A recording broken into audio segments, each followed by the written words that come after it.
स्वतंत्रता मिली थी। हमें स्वतंत्रता के लिए बहुत ही संग्राम करना पड़ा था और बहुत से लोगों ने अपनी जीवन का बलिदान दिया और इस बीच हजारों लोग जेल भी गए थे।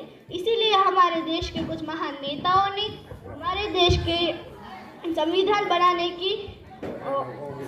बनाने के लिए निर्णय लिया था।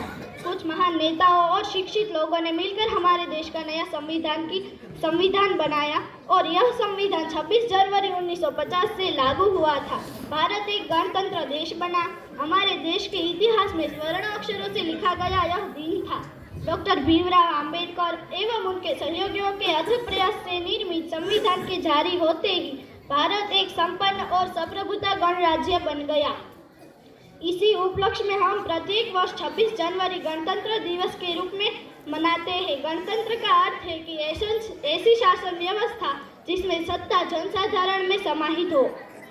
वैसे तो हमारे देश को 15 अगस्त 1945 को ही अंग्रेजों की दास्ता से आज़ादी मिल गई थी, किंतु इस स्वतंत्रता को वास्तविक अर्थ देश को संप्रभुत्व और संपन्न गणराष्ट्र घोषित किए जाने के उपरांत ही मिली। इस दिन हमारे देश के प्रधानमंत्री सबसे पहले सुबह सेनाओं के सेनापतियों के साथ अमर जवान ज्योति जलाने जाते हैं और वहां पर शहीदों को श्रद्धांजलि अर्पित करते हैं। इसके बाद हमारे देश के प्रधानमंत्री इंडिया गेट की ओर निकलते हैं। राष्ट्रपति द्वारा राष्ट्रीय ध्वज लहराया जाता है। बाद में भव्य झांकियों का आयोजन भी किया जाता है। इंडिया गेट से लेकर विजय पथ तक इसे देखने के लिए लाखों लोगों की भीड़ भी उमड़ आती है। थल सेना, नौसेना, वायुसेना, सेनानियों के सेना बलों की परेड इस समारोह की जान होती है। इसके अतिरिक्त पूरे देशों की संस्कृति का अवगत करते हुए प्राय सभी देशों की भव्य झांकियां भी दिखाई जाती है और यह झांकियां लोगों को मन मोह लेती है।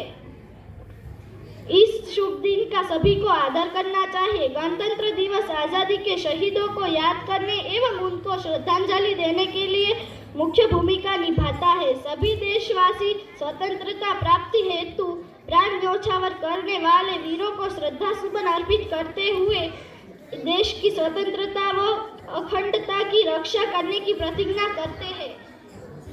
जय हिंद।